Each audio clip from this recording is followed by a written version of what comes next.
Hello मेरे प्यारे प्यारे बच्चों, आज हम ए से जेड तक पढ़ने वाले हैं। तो चलिए पढ़ते हैं। ए फॉर एप्पल, एप्पल यानी सेब। बी फॉर बैट, बैट यानी बल्ला।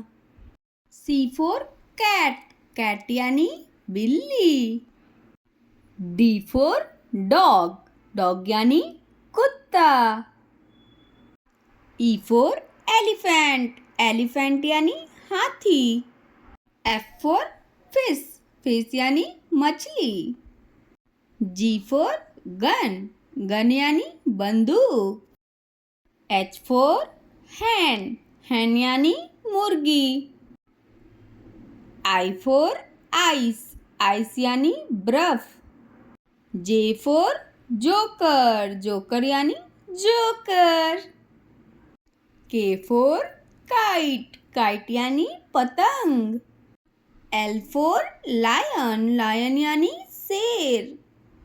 एम फॉर मंकी, मंकी यानी बंदर। एन फॉर नेट, नेट यानी जाल। ओ फॉर ऑरेंज, ऑरेंज यानी संतरा। पी फॉर पेन, पेन यानी कलम। क्यू फॉर क्वीन, क्वीन यानी रानी। आर फॉर रैट, रैट यानी चूहा। एस फॉर सन, सन यानी सूरज। टी फॉर ट्री, ट्री यानी पेड़।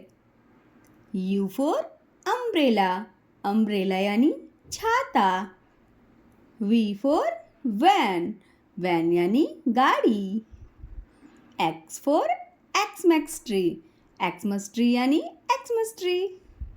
वाई फॉर याक, याक यानी yak. Z for zebra. Like share and subscribe. Bye bye.